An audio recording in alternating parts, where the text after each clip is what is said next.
Assalamualaikum dan selamat sejahtera semua.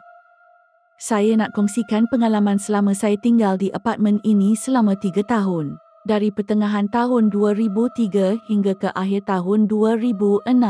Zaman apartmen ini di kemuncaknya sebelum ia dikosongkan terus tidak berpenghuni pada April 2007. Ada info yang mengatakan bangunan ini tidak berpenghuni sejak 1994 itu tidak betul kerana sehingga ke saat ia kosongkan pada tahun 2007 dan saya adalah salah seorang batch yang terakhir yang menetap di bangunan ini. Pada mulanya, ianya didiami penuntut Kolej Universiti Islam Malaysia KUIM dan selepas itu diikuti pula pelajar Kolej Teknologi Cybernetics dan Kolej Yayasan Pelajaran Mara ke PTM KL. Saya adalah penuntut Cybernetics. Pangsapuri ini dikenali sebagai Riviera 2. Ianya adalah hostel bagi pelajar 3 kolej yang berlainan. Pada awalnya, saya menyewa sebuah rumah di sekitar Pandan Jaya. Member-member selalu bercerita mengenai aktiviti harian di Pangsapuri tersebut. Antaranya setiap malam solat berjemaah di surau, aktiviti mandi kolam, lepak di kedai ebe di depan hostel sampai lewat pagi dan aktiviti-aktiviti lain. Pada masa yang sama, saya selalu dengar, khususnya pelajar wanita, kena histeria hampir setiap hari meracau dan dirasuk. Saya pada mulanya tak ambil endah dan kurang percaya dengan cerita begini. Pada semester kedua, saya mula berpindah masuk dan tinggal di Riviera 2.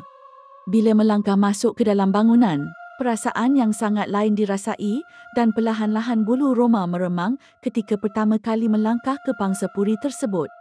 Apabila saya menelusuri ke tingkat-tingkat yang berlainan, perasaan seram tu semakin menjadi-jadi.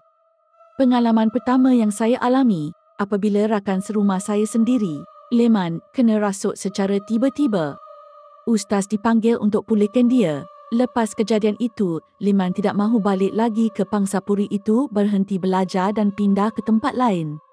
Kebiasaannya dalam tempoh antara Ogos hingga Oktober setiap tahun. Entiti di kawasan ini mula mengganas. Ada satu kes, seorang pelajar perempuan junior dirasuk dan terjun dari tingkat 5 dan mengakibatkan beberapa tulangnya patah. Dan kisah terjun bangunan yang kedua hampir berlaku kepada seorang pelajar perempuan, tetapi sempat diselamatkan dan ditarik oleh rakan serumah. Bila ditanya selepas dia sedar, dia katakan teman lelakinya yang berada di sebelahnya arahkannya untuk terjun. Walhal, teman lelakinya berada di tingkat yang berlainan di tingkat 7. Untuk pengetahuan semua, bangunan ini berbentuk seperti huruf U. Hanya satu blok ada 11 tingkat, manakala blok kiri dan kanan hanya 8 tingkat. Blok kiri dan kanan berhubung dengan blok yang mempunyai 11 tingkat. Kejadian seterusnya betul-betul membuatkan saya rasa bangunan ini sangat berpuaka. Kejadian yang seterusnya terjadi ke atas rakan serumah teman wanita saya yang bernama Anis. Kawan serumah teman wanita saya baru putus cinta dan dalam keadaan murung dan kecewa. Pada satu malam tu, mereka beramai-ramai turun ke bawah untuk makan malam di kedai yang berhadapan dengan Riviera 2 ni. Kebetulan si Anis ni dalam keadaan period. Selepas makan, mereka pun balik ke rumah. Selang beberapa minit kemudian, tiba-tiba si Anis ni meracau. Teman wanita saya call, minta tolong carikan ustaz. Buat pertama kalinya saya nampak, ustaz tak dapat nak pulihkan dia. Entiti dalam badan si Anis ni agak kuat. Perlukan orang yang lebih berpengalaman untuk pulihkan dia. Terpaksalah mencari lagi sesiapa yang boleh pulihkan dia. Dalam keadaan kalut-kalut tu, member serumah saya yang bernama Arif dari Kelantan memberitahu, biar dia pula yang cuba pulihkan si Anis ni. Dia juga berkebolehan, tapi tak pernah tahu setinggi mana ilmunya. Dekat 4 jam juga ikhtiar nak halau makhluk yang ada dalam badan Anis ni. Akhirnya dapatlah berkomunikasi dengan makhluk tersebut. Menurut katanya, dia duduk di tingkat 11 dan berumur 4 tahun. Namanya Janah dan maknya bernama Mary. Janah ni selalu kena pukul dengan mak dia sebab dia nakal. Dia suka bermain tapi tiada kawan. Jadi dia merantau dari satu tingkat ke tingkat yang lain dan terjumpa si Anis ni. Dia nak berkawan dengan Anis dan nak ajak Anis naik tingkat 11 untuk bermain dengan dia.